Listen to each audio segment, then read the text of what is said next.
예, 안녕하세요.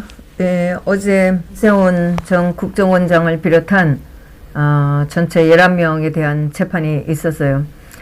제가 가끔 그 길게는 아니지만 원세훈 국정원장 재판에 잠깐 들어가기는 한 적이 몇 번 있었는데, 이분이 여러 건의 재판을 받고 있다는 것을 알고는 있었어요. 그러면서 들을 때마다 이분이 어떻게 했던 간에 어쨌든 문재인 패거리들이 하는 적폐청산이라는 명목으로 재판받고 있는 것에 대해서는 저는 분노를 했었고 굉장히 안타까워 했었어요. 예, 그전부터 8개인가 9개인가 이렇게 했는데 어제 보니까 전체 8개 재판을 받고 있었는데, 이것을 어제 아마 한 2주 2기일 전인가 1기일 전인가 이때에 이 재판을 전체 다 병합을 했어요. 그러니까 원세훈 국정원장이 한 가지는 나중에 그 인테리어 국정원장이 살 수 있는 곳을 인테리어 했다는 거, 이것도 제가 너무 기가 막혀 갖고 들어가 보고 있다가 참 기가 막히다는 생각을 하면서 잠깐 듣고 있다 나왔었어요. 그랬는데 7가지가 전부 다 원세훈 국정원장이 같이 재판을 받고 있고, 거기에 직원들, 국정원장들하고 관련된 사람들이 2~3명씩 이렇게 재판받고 있었는데, 어제는 하나로 다 통합을 했어요. 그것도 기가 막히죠. 전부 다 국정원장의 특정 범죄 가중 처벌 등에 관한 법률 위반 등도 있고 등이 없는 사건도 있고, 이렇게 해서 전부 다 이 국정원 시절에 일어났던, 국정원에서 일했던 일 또는 국정원하고 관련된 일을 했다는 것으로 재판을 받고 있는 거였었어요. 그래서 이제 여기에 전체 다 11명이 재판을 받으면서 어제 이제 결심을 하게 됐었고, 10시부터 했고, 대법정인데 사람들이 굉장히 많이 왔었어요. 많이 왔는데 전부 다 들어가니까 전부 다 남자들이고 나이들이 꽤 많은 분들이었어요. 보면은 당연히 옛날에 국정원에서 일했던 분들이죠. 근데 분위기가 짐작하건데 굉장히 가라앉을 수밖에 없잖아요. 그래서 417호 법정인데 거의 법정은 그 어르신 남자분들이 다 채웠고, 여자는 저를 포함해서 한 4~5명 이렇게 있는 것 같고, 기자들이 처음에 오전에는 한 5명 정도 있다가 나중에 2명 빠지고, 마지막에 10시 한 35분쯤에 재판이, 밤 10시 35분에 재판이 끝났는데, 이때는 기자가 1명 있었어요. 예. 그렇게 해서 제가 그동안의 재판을 다 보진 않았었고, 또 지금 문재인 패거리들 하는 꼬라지가 이래서 제가 결심이라도 제가 봐야 되겠다 하고 들어갔는데, 하여튼 늦게 끝나기는 했었어요. 그래서 오전에 검찰이 공수한 내용을 그 11분에 대한 거를 다 이제 얘기를 했었고, 그게 이제 오전에 다 못 끝나서 오후에도 좀 이어졌고, 그 다음에 이제 변호인들의 최후 변론이 있었고, 그 다음에 저녁 8시 45분이 돼서야 피고인들의 최후 진술이 있었어요. 사실 재판에서 제가 보니까 변호인들도 당연히 그동안 이제 변론을 해왔고, 이 사건에 대한 걸 좀 전체적으로 들을 수 있고, 마지막에 저는 그 피고인들의 진술을 좀 중요하다고 생각을 해요. 이분들의 고생도 제가 느낄 수가 있고, 이분들의 진심 어린 얘기들을 들을 수 있을 것 같아서 할 수만 있다면 결심에 들어가는 것을 저는 굉장히 중요하다고 생각을 해요. 예, 그래서 어제 마침 다행스럽게, 사실 어제 재판이 그 신강렬, 조희연, 성창호 판사의 재판이 있는 날이라 오랫동안 안 들어갔기 때문에 들어갈까 말까 망설이고 있다가 마침 또 제가 이거는 제 달력에 표시를 안 해놨는데 인터넷에 보니까 원세훈 국정원장 등에 대한 결심이 있어서 불이 나게 달려갔었어요. 네. 이 원세훈 국정원장이 어제 이제 자기 최후 변론을 하는데 보니까 이분이 계속 공무원을 했었어요. 국정원장에 있던 거는 MB 이명박 대통령 되고 나서 국정원으로 가게 된 거였었어요. 보니까 서울시에 공무원으로 계속 있었어요. 네, 뭐 강남구청에도 있었고 이명박 대통령이 들어오고 나서는 행정 제1부시장이 됐었어요. 예, 이런 아마 인연으로 돼서 아마 이명박 대통령이 대통령 되고 나자마자 행정안전부 장관을 했었고 요거를 한 1년 가까이 하고 있다가 제30대 국가정보원 원장이 된 거예요. 일반적인 그 행정 공무원으로 있다가 국정원장으로 가게 된 건데 제가 재판에 들어갔을 때 이렇게 잠깐 보면 뭐 재판이 하도 많아서 그런지 초월했다는 느낌을 좀 받았어요. 너무 안쓰럽죠 뭐.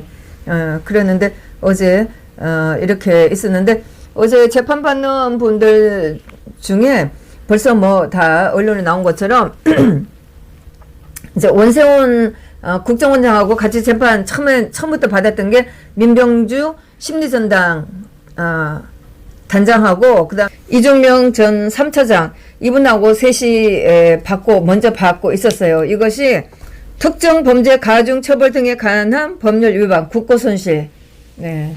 국정원 특활비 관련된 뭐 그러면서도 그 자세하게 굉장히 제목들이 많아요. 혐의가 많아요. 예. 이렇게 해서 민병주 심리전 단장이 징역 2년 6개월 추징금 53억 4,836만 3,100. 근데 이 검사들이 왜 끝자리까지 이렇게 다 뭐 이런 자리까지 불러주는데 정말 뭐 자기네들이 뭐 양심적으로 계산했다는 얘기인지 뭔지 저도 뭐 받아 적었어요. 이런 단위까지 제가 받아 적었는데 들으면서도 어처구니 없다는 생각을 했어요. 그리고 원세훈 국정원장은 징역 15년에 저는 108억이라고 들었는데 나중에 언론에 보니까 198억으로 나오더라고요. 하여튼 그래서 뭐 198억인지 108억인지 3,752억 3,938원 네, 이렇게 나왔고 그 다음에 이종명 제3차장 징역 3년에 추징금 48억 9,300만 원. 제가 이걸 들으면서 참 뭐 가져간 돈이 이렇게 수십억을 되는지는 모르겠는데 공무원으로 살다 온 사람들이 무슨 돈이 있다고 이렇게 수십억을 때리는 거 보면서 놀고들 있네. 그런 생각이 들더라고요. 그래서 그 다음에 이제 김재철 MBC 사장 이분이 징역 4년에 자격정지 3년 이렇게 받았고 그 다음 박성춘 전 국가보훈처장 징역 4년에 자격정지 4년 그 다음에 이상태 국가발전미래교육협의회 2대 회장 했던 분 징역 2년 자격정지 2년 그 다음에 민병환 국정원 2차장 징역 7년 추징금 27억 6,024만 484원 네. 그 다음에 차문혜 전 국정원 2차장 징역 3년 자격정지 3년 추징금 17억 6,992만원 네. 박동원 전 국정원 국익정보국장 징역 1년에 1억 7,700만원 이분은 뭐 다른 재판이 있어서 이분이 형을 또 받은 게 있어요. 예, 그래서 아마 어제 재판에서 1년 나온 거는 아마 다른 거에서 항소심까지 끝났어요. 차문호가 담당한 거였는데 2018년 8월 22일 날 항소심이 끝나고 8월 22일 날 선고를 해야 되는데 선고를 안 한 게 있어요. 거기에서 벌써 이분이 4년을 받은 게 있어요. 아마 그래서 아마 1년을 이 재판에서 1년을 주지 않았나 이렇게 하는데 그 항소심 받고 기다리는 그거하고 이거하고 항소심에 가서 합쳐질지 어떻게 될지는 모르겠어요. 예. 그리고 이채필 전 고용부 장관 이분이 징역 3년에 추징금 1억 7,700만 원 이렇게 있었고 그 다음에 이동걸 고용노동부 정책보좌관 징역 1년에 1억 5,700만 원 이렇게 검사의 구형을 받았어요. 정말 놀고 있네. 검사들 놀고 있네. 그거였어요. 원세훈 국정원장이나 민병주 심리전 단장이나 이종명 저 3차장 이분 같은 경우에는 벌써 그 18대 대통령 선거 2012년도에 그 대통령 선거 당시에 국정원 댓글 이것 때문에 먼저 재판을 받아갖고 이게 파기환송심까지 갔었어요. 가서 여기에서 이분들이 벌써 형을 받았어요. 그래서 원세훈 국정자 같은 경우에 파기환송심에서도 4년을 확정이 됐어요. 정말 개떡 같은 좀 이상해요. 그리고 이종명 제3처장, 민병주 전 심리단장 이분들도 2년 6개월을 받고 집행유예 4년을 받았어요. 예, 작년 4월 19일 확정이 이렇게 돼 있어요. 뭐 정말 어제 제가 재판을 들으면서 이게 이 재판들이 있다는 거는 제가 사건 번호 적어놓고 관리는 하고 있었는데 다 가보지는 못했는데 어제 전체를 다 들어보면서 정말 나라가 망하고 있음을 슬퍼하노라 하면서 정말 눈물을 좀 쏟을 것 같던 정말 끔찍하다는 생각을 하면서 재판을 봤었어요. 지금 뭐 이런 거에 대해서 일반인들은 모르잖아요. 가끔 뉴스 나오면 그냥 한 번을 흘려버리고 이러는 건데 저는 재판장에 있으면서 이 자세한 걸 보면서 정말 2주 만에 나라가 넘어갔을 때 일본한테 넘어갔을 때 도끼로 누굴 죽인다는데 머리를 잘랐다는 이런 애국열사를 생각하면서 정말 나라가 하루하루 망해가는 것을 슬퍼하노라 하는 뭐 시가 아닌 시 같은 그런 문구가 생각이 많이 났었어요. 예, 그래서 지금 이 세 분은 그런 상태였고 그 다음에 이렇게 재판을 받고 있는데 2017년도에 문재인이가 들어와 갖고 적폐청산 한다고 그러면서 국정원 적폐청산 태스크포스 지휘로 민간인 댓글 부대에 대한 재수사를 해서 다시 재판을 받고 있는 거예요. 이거 뭐 일사부재리 원칙도 없어요. 예, 잘 받았다가 우리도 문재인을 임종석을 조국을 제2, 제3 계속 집어넣어야 돼요. 똑같은 재판이에요. 똑같은 내용인들이에요. 또 받고 또 받고 또 받고 하는 거예요. 어제 여러분들이 그 피고인들이 나와서 하면서 재판을 또 받고 있다. 이런 얘기도 했었어요. 그래서 예, 이렇게 해서 2017년도에 원세훈 국정원장 이인 재판들 또 계속 해나가면서 최근에 또 얼마 전에 그 리모델링 한 걸로 마지막에 또 기소한 것도 있었죠. 그런데 이제 어제 판사가 부장판사가 이순영이라는 판사하고 배석 판사가 김경윤, 김창용 이런 두 판사였어요. 제가 다른 원세훈 국정원장 재판에 들어갔을 때 본 그 판사들하고 달랐어요. 보니까 김상동이라는 판사한테 재판을 받고 있었고 이순형이라는 판사한테도 재판을 받고 있는 게 두 건으로 제가 메모가 돼 있네요. 그러는데 얼마 전에 그 이순형 판사한테 이 사건이 다 병합이 됐던 거예요. 근데 어제 이제 이 판사를 보면 판사가 굉장히 세심하고 좀 세심하게 잘 살피는 그런 판사였던 것 같아요. 굉장히 좀 따뜻한 판사라 저 개인적으로도 좀 기대를 하면서 좀 볼 수 있지 않을까. 뭔가 이 사람이 좀 잘 살펴 주기를 또 줄 수 있을 것 같은 그런 판사라는 생각은 드는데 뭐 시절이 하수상하니 판사라고 마음대로 하겠어요. 하여튼 두고 봐야죠. 그렇게 해서 이제 그 원세훈 국장하고 뭐 다들 연결이 돼 있기 때문에 뭐 이 사람 건 물론 뭐 한 사람은 뭐 국고 손실 뭐 이렇게 돼 있고 한 사람은 또 뭐 언론 장악 뭐 이런 걸 돼 있지만 이제 원세훈 국장은 전체 다 포함돼 있어요. 뭐 당시에 국정원을 했다는 것으로 제가 이 재판을 보면서 박근혜 대통령 당시에 국정원장들은 특별활동비 그 건으로 돼 있고 다른 남재준 원장 같은 경우는 뭐 최동욱에 대한 뭐 그 최동욱의 그 개인적인 사생활 그 혼외 자식 뭐 이 건으로 또 한 게 있어요. 그렇고 다른 분들 국정원장들은 국정원 특활비 외에는 다른 걸린 게 없어요. 그리고 직원들도 이렇게 걸린 거는 없는 것 같고 그래서 왜 박 대통령 시절에 국정원장들이나 직원들은 안 걸렸고 왜 그 이명박 대통령 시절에 국정원장과 수많은 국정원 직원들은 이렇게 걸렸을까? 이거를 제가 이제 뭐 캡처 마크를 가지면서 보고 있는데 여기 대한 거 정확한 거는 모르겠어요. 뭐 아마도 이명박 대통령 시절에 사람들은 그대로 다 잘라버리고 다 죽여버리고 박근혜 대통령 시절에 국정원 직원들은 문재인 패거리가 그래도 조금 데리고 가서 써보고 싶은 마음이 있었겠죠. 완전히 단절할 수는 없을 테니까요. 네, 그런데 그전에 했던 국정원 계속 일하고 있는 국정원 직원들이 얼마나 마음 고생을 하고 있을지. 지금 뭐 국정원의 기능은 다 무력화되어 있으니까요. 그래서 지금 박근혜 대통령 시절에도 일을 했던 국정원의 직원들은 지금 어떻게 일을 하고 있을까 조금 걱정을 하면서 제가 이 재판을 봤네요. 그래서 원세훈 국정원장과 거기에 관련된 사람들이 이렇게 저렇게 쪼개져 있지만 그 혐의는 굉장히 많아요. 뭐 당시 일어났던 모든 일이 다 범죄라고 이 검찰들이 보고 있으니까요.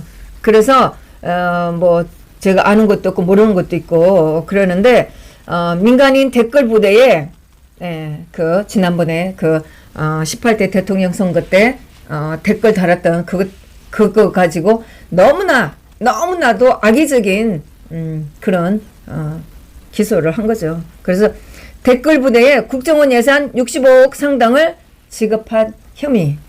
이명박 대통령 시절에 MB정부 비판한 정치인들을 사찰하고 뭐 그때 뭐 이거는 포청천 사업이라는데 이거는 누가 이름을 붙인지 모르겠는데 이렇게 포청천 사업이라고 해서 박원순, 노무현, 마누라 그냥숙에 대한 사찰, 그냥숙이나 야권 인사들을 사찰했다는 거예요. 근데 어제 보니까 그냥숙이가 중국 갔을 때 사찰을 했다고 하는데 사실 국정원에서 한국의 그 중요한 인물들에 대한 동향은 파악을 해요. 뭐 정치인뿐만 아니고 그 사업가들에 대한 것도 파악을 하는데 이걸 갖다가 오병수석 같은 경우에도 김진성, 강원도지사 김진성에 대한 동향을 파악했다. 이렇게 하면서 엮었는데 대체로 한국의 중요한 분들에 대한 거는 동향을 파악하는데 만일에 그냥수기가 이거 중국 갔는데 만일에 우리나라에서 국정원에서 동향을 파악 안 하고 만일에 그냥수기가 중국 돌아다니다가 무슨 일이 있으면 뭐라고 그럴 거예요. 그래서 이거는 진짜 손바닥 뒤집기 노릇이에요. 김대중 노무현 전 대통령에 대한 비위 추적을 명목으로 국정원 자금을 유용한 혐의. 이거 이런 거는 김대중이 북한으로 돈 건넸다고 하는 이런 건 유튜브도 있는 거를 제가 그 내용을 보진 않았는데 제목이 있는 건 알아요. 이거 추적하는 거 했다고 해서 재판 받는 것도 있는데 제가 들어가 보진 않았었어요. 근데 이건 사실이라고 다들 나왔었잖아요. 유튜브도 있었고 뭐 기사도 나왔었고 월간 조선인가 이것도 나왔었잖아요. 예. 그렇게 해서 이거 조사하느라고 미국에 가고 뭐 하고 이렇게 돈 쓴 거에 대해서 국정원 자금 5억 원을 사용 또 이를 도운 이현동 전 국세청장에게 1억 2천만 원을 뇌물을 건넨 혐의. 이분이 아마 미국 가서 조사를 했을 거예요. 이걸 갖다 뇌물이라고 지금 이러고 있어요. 예. 그래서 뭐 MB 정부의 비판적인 정치인을 대상화한 미행, 사비 해킹 등을 지시한 혐의. 전부 다 뭐 엮기 나름이에요. 그리고 민주노총 분열을 위한 제3노총 설립에 국정원 예산을 지원한 혐의. 예. 이렇게 이것도 이제 또 다른 분이 또 같이 엮여서 재판받고 있었고. 근데 이명박 전 대통령 국정원 특활비 2억 원 및 현금 10만 달러 전달한 혐의. 네. 그다음 야권 정치인 제안 문건 작성 등 정치 공작 혐의. 네. 이거는 제가 들으면서도 정말 문재인 패거리들이 어떻게 하고 있는지 지네들 하고 있는 꼬라지를 보세요. 정말 참 기가 막힌 그런 내용들이에요. 안보 교육을 명분으로 야권 비난 정치활동에 관여한 혐의. 네. 이것도 정말 어처구니 없는 거였는데 이거 이제 다른 피고인들이 최후 진술을 할 때 정말 눈물이 날 정도로 감동적인 그런 것도 있으면서 정말 나라가 이렇게 망하고 있구나 하는 걸 많이 느꼈어요. 편향된 정치교육. 검찰이 이렇게 얘기를 했어요. 편향된 정치교육 활동을 하는 국가발전미래협의회. 줄여서 뭐 국발협 이렇게 얘기하는데 이거를 설립하고 국가안보교육 명목으로 김대중 노무현 전 대통령과 당시 야권을 비난하는 내용의 자료집을 발간하는 등 정치에 관여한 혐의. 그러면서 국발협 국가발전미래협의회 설립 과정에 국정원 예산 55억 원을 지원한 혐의. 언론 장악을 위해 MBC 인사에 불법 관여한 혐의. 이거 가지고 김재철 MBC 사장도 같이 재판을 받고 있는 거예요. 그래서 호화 사주와 은퇴 계획 마련을 위한 국정원 횡령 혐의. 이거는 진짜 코미디라고 저는 생각을 했어요. 네. 어제 여기에서도 얘기가 나왔는데, 네. 제가 이걸 보면서, 그러면 박원순이가 집 둘만 살면서 20억짜리 전세를 빌려서 사는 건 어떡하고요. 그리고 뭐 작년 여름에 뭐 옥탑방 체험한다고 거기가 있는 건 어떡하고요. 그리고 대법원장 김명수, 아니 판사라고 하면서 지금 대법원장이라고 하면서 자기가 살 집을 고치면서 아들 딸 들어와서 살게 하고 손자 손녀들 놀이터까지 마련해주고, 이게 법을 아는 인간이에요? 하여튼 이런 이제 뭐 혐의가 갖다 대면 전부 다 혐의예요. 국정원을 무력시하고 파괴시키려고 하는 공작이라고 저는 봤어요. 그러면서 이제 검찰이 주장하는 게 이제 주로 이제 뭐 원세훈 국정원장에 대한 혐의로 해갖고 다 들어오는 거니까요. 원세훈 국정에 대한 원세훈 국정원장에 대한 얘기를 많이 했죠.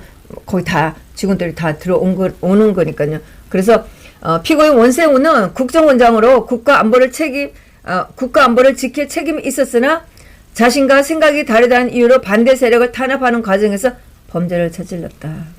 네. 이분이 행정가로서 이분이 무슨 악의적으로 이런 일을 했겠어요.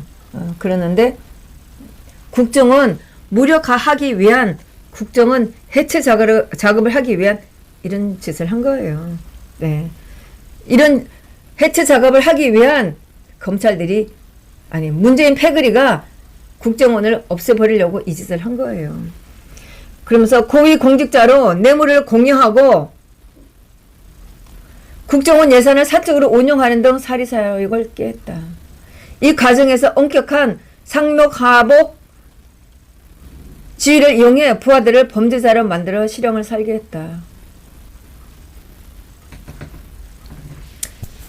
그러면 뭐 원세훈 국정원장뿐만 아니고 밑에 부하들까지 잡아 넣었으니까 앞으로 문재인 패거리들 이제 두고 보세요. 문재인 이하 줄줄이 상명하복에 그 체계를 이용해서 줄줄이 다 들어간다는 것은 맡아놓은 사실이겠죠. 무거운 책임이 있는 반면 반성하는 모습은 보기 힘들어 중형이 불가피하다. 지들 맘대로죠. 뭐 아니 국정원에서 하는 일을 계속 해왔는데 무슨 반성을 하고 해요. 중형? 지들이 국정원을 파괴시키고 싶으니까 지들 맘대로 하겠죠. 원세훈 전 국정원장의 국정원은 다양한 정치 개입과 함께 정부 정책에 반대를 표하는 각종 단체와 개인을 제어하는 사찰을 진행하고 지지 세력을 편파적으로 지원하는 과정에서 국가의 소중한 안보 재원이 손실을 입게 했다. 네.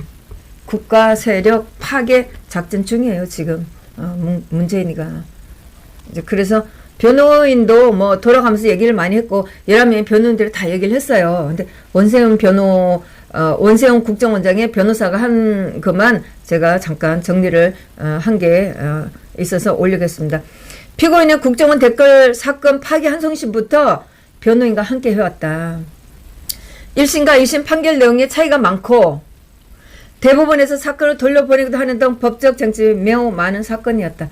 뭐 제대로 했겠어요. 너무나 악의적인 재판인데 국정원 댓글 사건 그거 20만 개인가 이렇게 되는 거 가지고 지금 이렇게 했으니 드루킹 댓글 가지고 왜 김경수만 들어가요? 관련된 인간들 다 들어가야죠. 네? 왜 저는 한주영이가 김동훈 씨한테 500만 원 받은 거 가지고 형을 받았는데 왜 이것만 내 중간에 왔다 갔다 한 그 책임도 져야죠. 아니 이렇게 댓글 작업 이런 거 갖고 가지고 지금 원세훈 국정원장을 이렇게 처단을 했으면 김경수랑 같이 일했던 백운우나 송인배나 한주영이도 다 같이 지금 연루돼 갖고 더 큰 죄를 줘야죠. 왜 그 사람들은 그대로 끝났어요? 그래서 검찰은 피고인 방어권을 위해서라도 모든 혐의를 묶어서 기소할 수 있었을 텐데 변호사가 이렇게 얘기하는 거예요. 각각 기소해 8건의 형사재판을 받겠다. 너무나 악의적인 거였어요. 하루에 제가 보니까 원세훈 국정이 하루에 세 번 재판을 받아요. 오전에 2개, 오후에 1개, 어떤 거는 오전에 하나, 오후에 2개 이렇게 막 돌아다니는 것도 제가 봤어요. 무슨 제가 죽을 죄가 있는 것처럼 이렇게 한 거예요. 그러면서 피고인은 재판에서 방어권을 침해받았을 뿐만 아니라 검사실에 수없이 불려가 기억나지도 않는 사건을 질문받았다. 피고인이 제 말 당시 북한 도발 등으로 국내 상황이 어지러워 정책적 판단이 필요한 시점이었는데 이 업무를 미흡하다고 판단하는 것은 잘못됐다. 피고인이 공소사실 나타난 모든 국정원 업무를 지시하고 직접 처리한 것도 아니다. 가능대로 해온 것도 있었어요.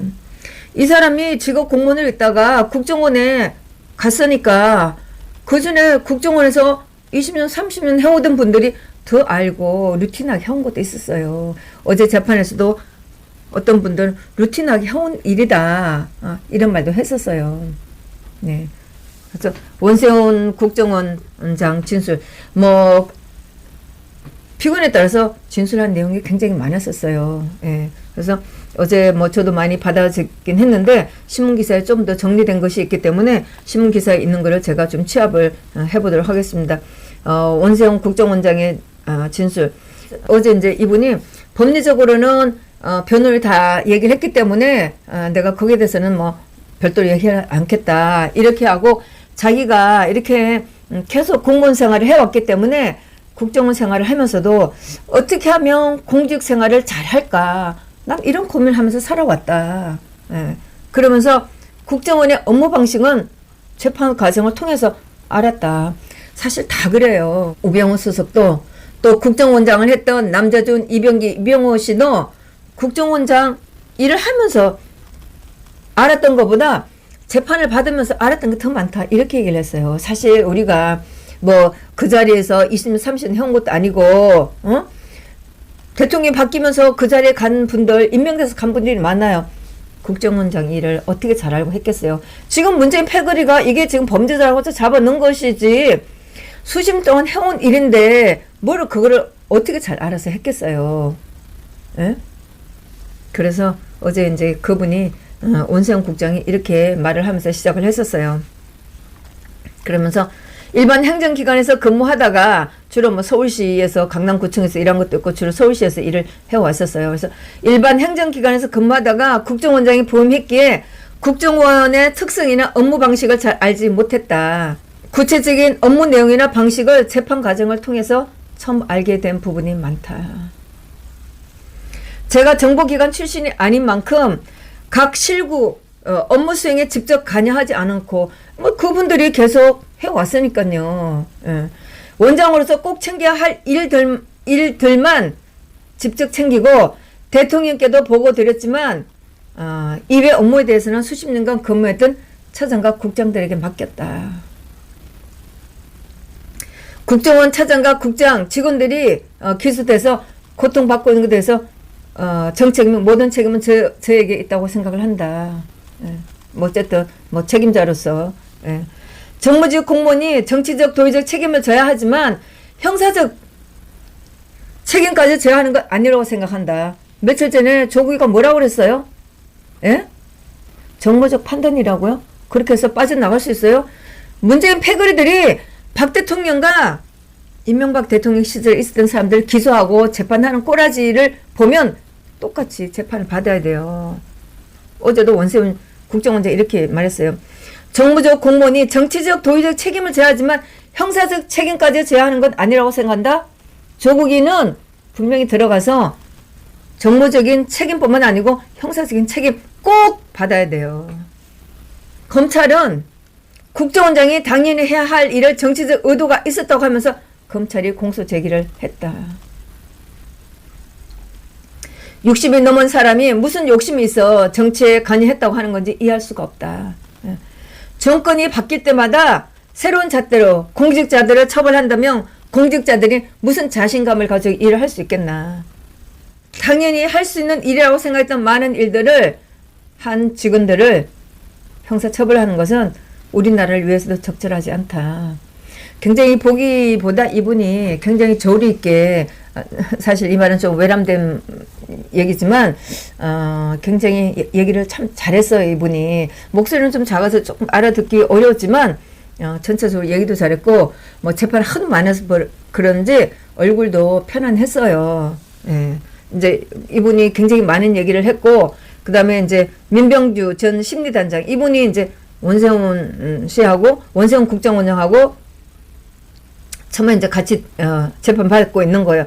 특정 범죄 가중 처벌 등에 관한 법률 위반 또 국권 손실 이걸로 재판 받고 있는 거예요. 그래서 이분도 마찬가지로 2012년도에 댓글 작업을 해갖고 같이 재판 받았어요. 그래서 파기 한송심에서 26개월 집행유예 4년을 받은 분이에요. 예. 그런데 이것도 마찬가지로 적폐청산 한다고 그러면서 2012년도에 그 18대 대통령 때 있었던 댓글 작업을 재수사한다고 그래갖고 지금 거기에 대해서 18대 대선을 앞두고 국정원 민간인 댓글 사이버 외곽팀을 수십 개 운영한 사실 이거 가지고 다시 조사를 받은 거예요. 그래서 이걸 재판을 받은 거예요. 그래서 이분이 이제 최후 진술하면서 어떤 판결을 내려줘도 달게 받겠다.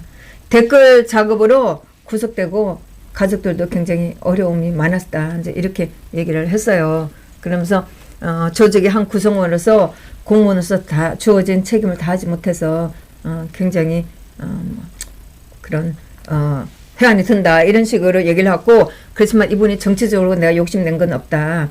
그리고 누가 그 자리에 있었어도 그런 일을 할 수밖에 없었다. 이제 이런 식으로 얘기를 했었어요. 그리고 그 전에 뭐 기소되고 구속되고 또 5개월 구속돼 있다가 보석으로 풀려났고, 그러면서 항상 마음속으로 언제 또 다시 구속이 될까 이런 두려움이 있었다고. 그러면서 이 재판이 2년 동안 이렇게 받고 있으면서 굉장히 마음 고생이 많았다. 이제 이런 얘기를 했었어요. 그 다음에 이종명 저 3차장 이분도 책임 회피하지 않겠다. 내가 옳다고 하는 일을 했고 거기에 대해서 판단이 내려진다면 겸허하게 수용하고 받도록 하겠다. 이제 이렇게 이분이 얘기를 했어요. 그러고 나서 MBC 김재열 사장, 저는 뭐 이분이 이렇게 받고 있는 거는 사실 몰랐었어요. 국정원과 공모해서 언론 장악을 한 것은 없다. MBC는 온도가 없는 것에 대해서 우리는 자부심을 느낀다. 그리고 좋은 프로, 좋은 콘텐츠를 만들어서 광고비 받아서 운영하는 회사다. MBC 같은 경우는 조직의 눈치를 안 본다. 옳다고 생각하면은 자기네는 보도한다. 그래서 MBC 장악 문건을 본 적도 받은 적도 없다. 여기에서도 김미아, 김재동 또 한 사람 이름이 나왔어요. 뭐 이 사람들에 대해서 뭐 프로에서 나가라고 한 거 이런 것 갖고 한번 얘기하는 것 같은데, 요거는 제가 다 받아 적진 않았는데 하여튼 이 사람들 건 가지고 또 문제가 삼았어 이 좌파들이. 그러면서 국정원 뭐 직원한테 문건 받은 거 없었다. 그리고 자기가 노동관계법을 숙지하지 못해서 이런 일어난 것 같다. 뭐 그리고 이분은 아마 자기가 자진해서 사표 썼다는 이런 얘기도 하더라고. 그래서 자기는 억울하다. 내가 잘나서 노조하고 맞선 게 아니고 몰라서 한 거다. 그러면서 판사한테 솔로몬과 같은 지혜로 판단해 주길 바란다. 이제 이렇게 얘기를 했고, 그 다음에 박성춘 전 국가보훈처장이라고 하는데 이분이 굉장히 이분이 굉장히 격해서 말을 하다가 보니까 굉장히 격해서 얘기를 했어요. 저는 뭐 대체로 어제 나오신 분들이 뭐 국정원에서 일했던 분이고 또 군인이었다는 경력이 있어서 그런지 제가 지금까지 본 재판들의 뭐 1심의 결심권을 이렇게 비교해 본다면 어제 피고인들은 굉장히 용감하다는 생각을 많이 했어요. 근데 어제 이분도 국가보훈처장으로 일을 했는데 이분이 국가보훈처장으로 딱 1년을 일을 했어요. 예. 그래서 2011년 2월 23일 국가공무원에서 마지막 일을 했는데 딱 1년을 했었어요. 비상근으로 요청이 와서 1년 봉사를 했다. 그렇게 했는데 7년이 지난 후에 2018년 1월 30일 국가정보원법으로 기소가 된 거예요. 6427기라는 얘기를 했었고, 전 군 단장, 합동참모본부 정보참모본부장을 역임을 했다. 그리고 안보 강연을 했다.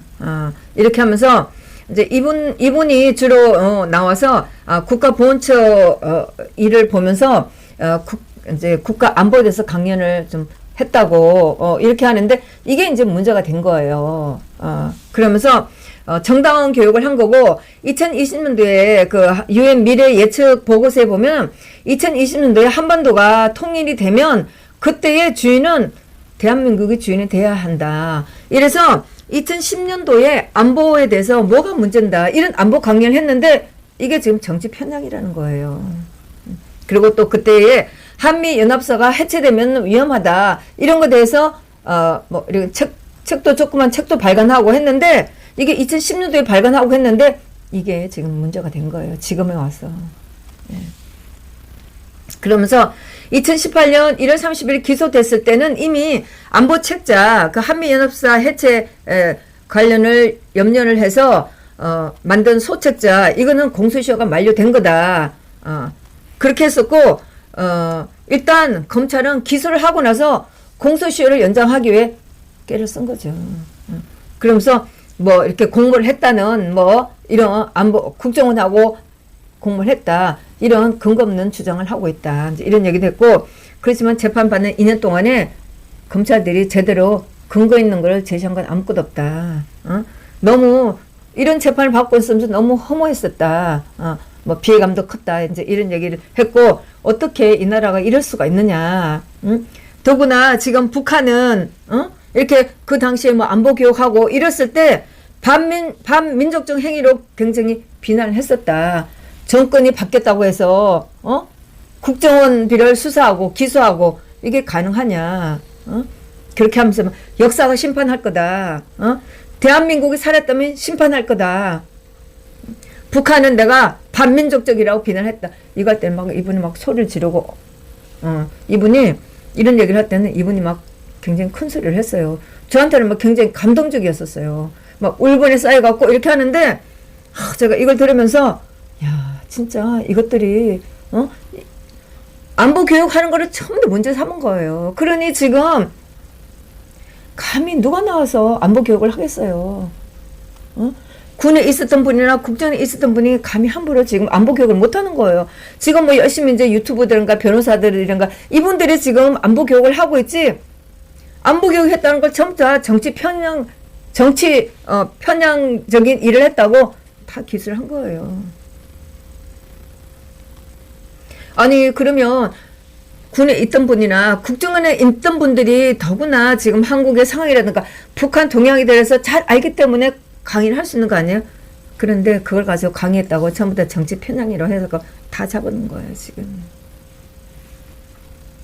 그래서 이분이 막 큰 소리로 이번 사건은 이 국가적인 안보 사건은 2020년 한반도가 통일 주인이 되기 위해 어떻게 하나 한 안보 교육이었다.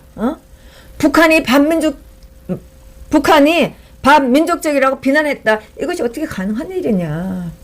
이런 재판을 받고 있는 게 그런 걸로 해서 이렇게 재판 받고 있는 게 어떻게 이게 가능하냐. 큰 소리로 아주 울부짖듯이 얘기를 했었어요. 예. 이때 기자들 별로 많지 않았어요. 한 명 있나 그랬어요. 제가 어제도 와서 그 기사를 검색해 놓으면 검찰들이 주장한 내용만 있어요. 예. 정말 이분들이 울분이 차서 한 얘기는 별로 올라오지 않아요. 변호사들이 한 거 조금 올라와져 있어요. 예, 그리고 또 이상태 국가발전미래교육협의회 2대 회장 이분도 이제 박세훈, 박승태 굉장히 울분에 토해서 울분에 겨워서 큰 소리로 얘기했던 이분하고 같이 국가정보원법 위반 우편화 안보 교육했다고 하는 것으로 재판받고 있는 분이에요. 그래서 이분이 뭐 그렇죠. 뭐 지금 이분들이 뭐 60대나 70대 된 분들이 자랐을 때 한국 굉장히 어렵고 가난했을 때잖아요. 학교도 제대로 못 가는 그런 상황이었었잖아요. 그래서 이분이 어제 그런 얘기를 했었어요. 어릴 때 굉장히 어렵게 컸다. 그리고 육사로 들어가고 장교가 됐었고 월남에도 참전을 했었다. 42년 군 복무 생활을 했다. 정치에 대해서 모른다. 이분은 사실 저희가 많이 본 분이에요. 어제 이제 저랑 옆에 앉았던 분하고 제가 막 이제 검사들이 할 때마다 한숨을 쉬었더니 옆에 있는 분이 저보고 어떻게 왔냐고 물었어요. 그래서 제가 얘기했죠. 저는 뭐 대통령 재판 때부터 다닌 거고 정말 이 나라가 망하고 있는 걸 내가 본 사람이다. 이래갖고 이제 이분이 그러죠. 태극기 국민이에요. 이제 그랬어요. 그래서 이제 그분하고 같이 얘기를 하니까 옆에 있는 분이 이 상태 국가발전미래교육협의회 2대 회장했다는 이분을 이제 이분한테 인사를 하게 하고 악수도 하고 그랬어요. 이제 근데 이분은 굉장히 많이 본 분이에요. 굉장히 신체는 작고 굉장히 말란 분인데 안쓰럽기도 하고 일단 나이가 많이 들어서 굉장히 안쓰럽고 나이가 많은 분들이 이렇게 나라가 망해가온 이런 상황이 있다는 것이 안쓰럽고 저도 뭐 별로 지금은 제가 뭐 새로운 일을 만들어서 할 수 있는 그런 나이는 아니니까 나이든 우리들이 정말 이 나라가 망해가고 있는 거를 걱정해야 되는 이 상황이 정말 안타깝고 이제 그랬었죠. 그래서 이분이 하는 얘기가 나는 정치를 모른다. 정치권에 얼씬거리지도 않았다. 그리고 자기가 이 사건에 있어서 어떤 증거를 냈는데 제출했는데 받아주지도 않았다.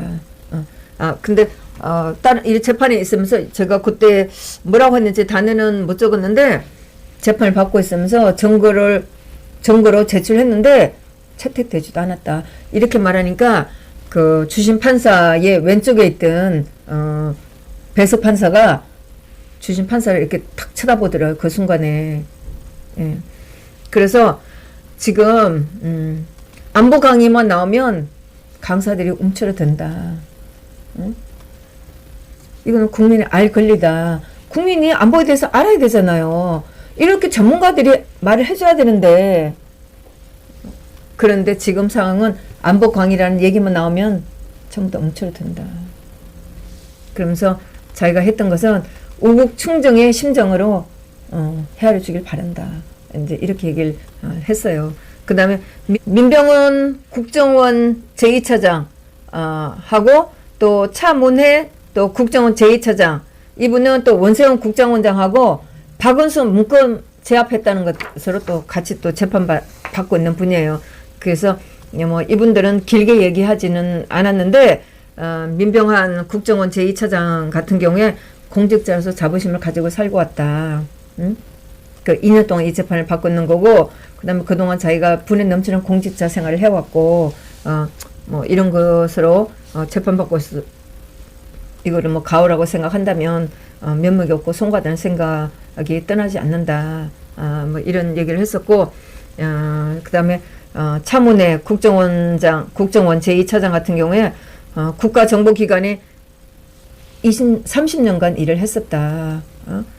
국가 국민의 자긍심과 자부심 하나로 살아왔었다.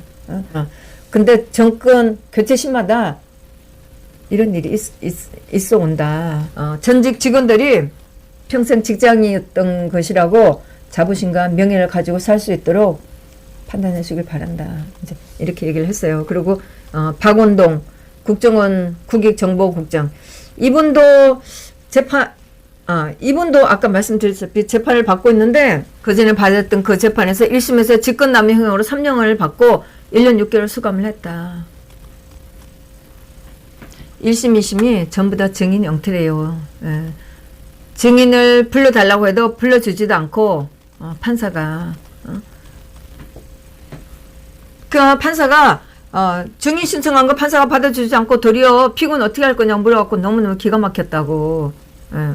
그러면서 재판장이 판사의 말을 듣지 않으면 개신죄에 걸릴 것 같아갖고 어떻게 할 수도 없었고 도대체 우리나라 재판장이 어떻게 이럴 수가 있나 하는 생각을 했었다고.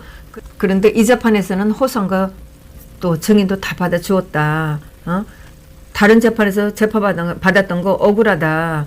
그러면서 소명의 기회를 주어서 감사하다. 이제 이렇게 얘기를 했고 그 다음에 이채필 전 고용노동부 장관 이분은 그 장애인이었던 것 같아요. 어제도 판사가 굉장히 배려를 하면서 뭐 앉아서 얘기하라 뭐 이런 얘기도 하고 대체 이제 피고인들이 그 중앙에 나와서 이제 써가지고 온 거를 이제 읽기도 하고 그랬는데 어제 이 이순영 판사가 이 이채필 고용노동부 장관한테 보면서 뭐 몸도 불편하고 하니까 그냥 그 자리에 앉아서 읽으라 이제 이렇게 얘기를 했었어요. 그러면서 이분이 참담하다. 그래서 어려운 가정 형편에서 어려운 가정 형편에서 살았었고 하늘이 도와서 대학에도 진학할 수 있었다. 도서관에서 마음껏 책을 읽을 수 있었고 운이 좋아서 공직 생활을 잘 할 수 있었다. 튀지 않으려고 했었고 뭐 어떤 뭐 구설수에 오른 사람들일 수 있는 이런 사람들하고 거리를 두려고 노력했었다. 기자나 정보원 같은 사람들도 자기는 가까이 하지 않았었다. 어영노총 설립에 관여했다는 그것은 말이 안 된다. 그러니까 7년 8년이 지난 시점에서 그 전에 7년 8년 전에 일을 재판을 받으면서 굉장히 참담하다는 생각을 했던 거죠. 자기가 살면서 굉장히 고지식하다. 기본에 충실하게 양심을 지키면서 살아왔다. 공직 인생 전부가 이 재판 때문에 부정을 당했다. 검찰에서 바뀌기도 하고 자기가 한 말이 검찰에서 바뀌기도 하고 자기가 알고 있는 사실이 검찰에서 바뀌기도 하고 공판에서 자기가 검찰에서 말한 것이 또 바뀌기도 하고 검찰 진술, 법정에서 바뀐 검찰 진술에서 잘못된 것이 법정에서 잘 살펴달라고 이렇게 했었다. 그리고 검찰 조사 시 일방적이었고 어떤 사람 불러달라고 했는데 그럼 묵살 당했다. 모든 게 개판이에요. 검사들이 문재인 패거리가 지금 검찰이 윤석열 사단이에요. 이것들이 너무나 악의적인 재판을 하고 있는 거예요. 저는 진짜 윤석열이가 지금 무슨 생각하고 있는지 모르지만 윤석열이는 박 대통령 사건만 그런 게 아니에요. 원세훈 국정원장을 잡아넣으면서 당시에 일했던 국정원의 직원들도 전부 다 잡아넣은 게 윤석열이에요. 그러니까 그 윤석열이가 중앙지검장 했을 때 보면 지금 여기 보면 전부 다 지금 이런 식으로 검찰들이 억지로 엮은 게 너무나 많아요. 그 사람 불러줘서 했으나 묵살당했다. 묵살당하고 또 자기네들이 다르고 진술이 다르고 너무나 모순이 많다. 분명한 것이 없다 이거예요. 사실과 너무나 다르고 또 뭐 자기 이제 그 재판에 서류에 첨부된 거 보면 자기는 이용당했다고 느낀다고. 자기가 하지도 알지도 못하는 것이 막 적혀 있는 거예요. 이 사건과 관련돼서 직접적인 근거가 나와야 되는데 그런 게 나온 게 없다 이거예요. 30년 공식 생활 중 한 번도 징계나 처벌 받은 적이 없다. 성실이라는 거 외에는 자기는 스펙이 따로 없다. 자기는 헛수저다. 그리고 요직을 보내달라고 한 적도 없고 성진을 하기 위해서 성진에 자기는 목매이지도 않았었다. 국정원 예산을 자기가 유용한 적이 없다. 국정원 돈 받은 거 없다. 자기가 돈 받은 거 없다. 이렇게 하면서 추가로 관련된 중요한 진술을 내겠다. 이렇게 하니까 판사가 재판 조서에 넣겠다. 이제 이렇게 얘기를 하더라고요. 그래서 판사가 여기 대해서 뭐 그렇게 피고인들에 대해서 나쁘게 말하지는 않았었어요. 어제 재판 내내 10시부터 시작하고 10시 반까지니까 뭐 한 12시간 반 정도 걸렸네요. 중간에 뭐 10분, 15분, 뭐 20분 정도 쉬는 것도 있었어요. 그리고 저녁에 6시 20분에서 7시까지 40분 동안 저녁 식사 시간을 줬네요. 원세훈 국정원장도 이 사람이 구속된 사람인데 아마 그때 뭐 밥이 오는 건지 모르지만 하여튼 그 시간을 넘기면 안 되기 때문에 하여튼 그렇게 배려를 해서 저희들이 나가서 식사를 할 수 있도록 해 줬었어요. 예. 그렇게 했고, 그 다음에 이제 마지막으로 이동걸 전 고용노동부 정책보좌관인데, 이 사람이 그 전에 이 사람도 뭐 어렵게 살아왔고, 공부를 갖고, 그래서 전기에 관심 있어 일을 하였다. KT에서 근무를 했던 사람이에요. 그런데 이 사람이 MB가 대통령이 되면서, 이게 고용부 장관 정책보좌관이 돼서 일을 한 거예요. 그러면서 이 사람이 노조에 제3노조를 설립할 수 있도록 한 거예요. 그런데 이걸 가지고 민노총을 탄압했다는 거예요. 양대 노총, 민주노총과 한국노총을 와해할 목적으로 제3노총 설립에 국정원 자금을 사용했다고 하는 혐의예요.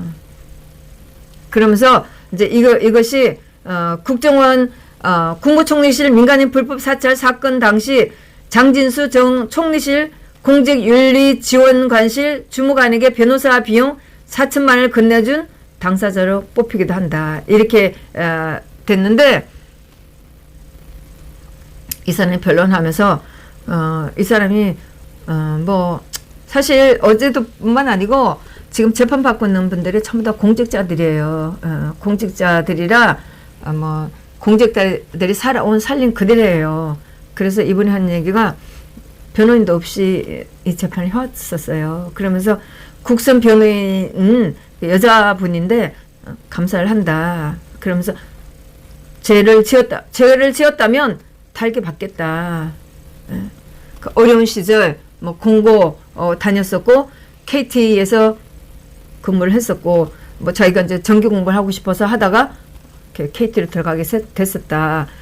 그러면서 새로운 노동자를 만들 수 있다는 뭐 그런 얘기로 근로자들이 더 열심히 일할 수 있는 그런 바탕이 되면 좋겠다. 그래서 자기는 일을 했다. 그래서 국정원의 특수활동비를 받았으면 안 되는 것인 줄 몰랐다.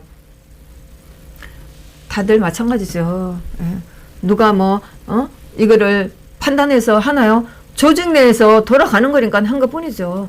그렇게 하면 지금 청와대에 있는 문재인 패거리들 어떻게 되는지 두고 보세요. 설마 몰라서 못했다는 얘기는 못하겠죠. 지네들이 적폐청산을 해갖고 얼마나 수많은 사람을 잡아넣는데 지네들이 똑같은 전철을 몰라서 그랬다고 말할 수는 없겠죠. 그러면서 이분이 죄가 있다면 죄를 줘라. 그렇지만 그때는 죄가 되는 줄 몰랐다. 이렇게 얘기를 하면서 전업 중인 아내가 있고 취업 준비 중인 아들이 있다. 생활이 정말 너무 힘들다. 그리고 이런 가정의 심정을 헤아려 달라. 그러면서 혹시 자기가 한 것이 죄가 된다면 넓은 마음으로 성찰해 달라. 이제 이렇게 얘기를 하는데 마지막에 가서는 그냥 눈물이 날 것 같았어요. 근데 이분이 끝까지 눈물을 흘리지는 않았는데 목소리가 굉장히 그 눈물 어린 그런 얘기로 많이 했었어요. 저는 마지막에 눈물이 나는데 이때가 끝날 때가 거의 뭐 10시 반 뭐 이렇게 뭐 재판장을 나오기는 한 10시 35분쯤 이렇게 됐는데 재판장에 뭐 기자 딱 한 사람 있었고 중간에 점심 먹고 나서 사람들이 많이 빠졌어요. 그리고 또 중간에 또 제 옆에 있는 분들 많이들 나가셨어요. 그래서 재판장에는 결국은 한 10여 명 정도 뭐 다른 분들 관련된 분들이 많았었고 그래서 했었는데 끝까지 재판을 본 사람들은 많지가 않았었고 그랬는데 이분도 끝까지 울지는 않고 굉장히 그런 착잡한 마음으로 피고인 최후 진술을 했죠. 제가 어제 보면서 진짜 사람들이 모르고 있는데 이렇게 이 나라가 망가지고 있구나. 물론 뭐 기사에 난 뭐 단순한 기사 그리면 읽으면 되겠지만 제가 재판에 보면서도 진짜 국정원이 이렇게 망가졌구나. 하면서 뭐 안보 교육을 해왔던 것이 지금 문제가 된다고 이렇게 다 잡아 쳐놓고 재판을 받고 있고 이러니 국정원이나 군대에 근무한 사람들 입 닫고 꼼짝하지 말라는 그런 분위기잖아요. 사실 우리가 뭐 옛날에 국가 녹을 먹을 분들 왜 뭐 하냐고 막 원망을 하지만 이런 상황이라 감히 누가 쉽게 나서겠어요. 결국은 길거리에서 아무것도 없는 태극기 국민들만 큰 소리 질 수 있는 그런 상황이 돼버린 거예요. 그러고 나서 뭐 판사도 뭐 제 나름이겠지만 어쨌든 또 이제 또 거기 오신 분들하고 잠깐 얘기를 해보면 판사가 바뀐 지가 얼마 안 됐다고 얘기를 했거든요. 그러면서 확실히 판사가 좀 따뜻해요. 지금까지 본 판사들하고 다르게 이 사람이 말을 많이 하지는 않았는데 전체적으로 한마디 두 마디를 하는 것이 굉장히 좀 배려를 하는 그런 말이어서 굉장히 따뜻하고 느껴요. 예. 그러면서 판사가 재판장이 검토할 게 있으면 빨리 내라. 충분한 시간이 될지 모르지만은 내면은 우리가 검토를 하겠다. 이제 이렇게 얘기를 하고 재판은 이제 끝났어요. 저는 그러면서 정말 이 검찰들을 보면서 답답 소리를 지르고 싶더라고요. 지금 너들이 원하는 게 뭐냐? 너들이 정의를 위해서 이 재판 한다고 그러면 사실 똑바로 알아라. 막 온갖 말이 막 다 막 오가는데 또 박 대통령 재판 같지 않고 조금 뭔가 한 달이 건넜다는 느낌이 들어서 그렇게 막 소리 지르고 이렇게는 또 못하겠더라고. 막 소리는 요만큼 올라오고 근데 내가 이 말을 안 하고 나가면 내가 비겁자라고 막 내가 후회하지 않을까 이런 생각을 많이 하면서도 여러 번 이제 이 검사의 뭐 공소 내용 이걸 이제 공소 내용에 대한 거를 읽고 나서 휴식 시간이 됐을 때 점심 시간 때 또 휴식 시간 됐을 때 말할까 많이 망설였는데 못했어요. 그러니까 재판이 끝나고 나면서도 이때는 판사한테 소리 지를까 이런 생각을 많이 했는데 뭐 결론은 뭐 소리는 못하고 나왔는데 저 검사나 판사가 태국의 국민들이 길거리에서 저렇게 소리치고 울부짖고 있는 걸 과연 알까? 이런 생각이 굉장히 많이 들더라고요. 그래서 판사들한테 검찰들한테 검사님 듣고 보니 국정원에서 일 잘한 거네요. 막 이렇게 소리도 질르고 싶고 또 막 나중에 또 검사한테 말하기에는 좀 시간이 지났으니까 판사한테 판사님 토요일 12시부터 서울역에서 강화문까지 가보세요. 진작에 자팔들을 싹 청소했어야 되는데 그거 못해갖고 지금 나라가 얼마나 개판된지 한번 가보세요.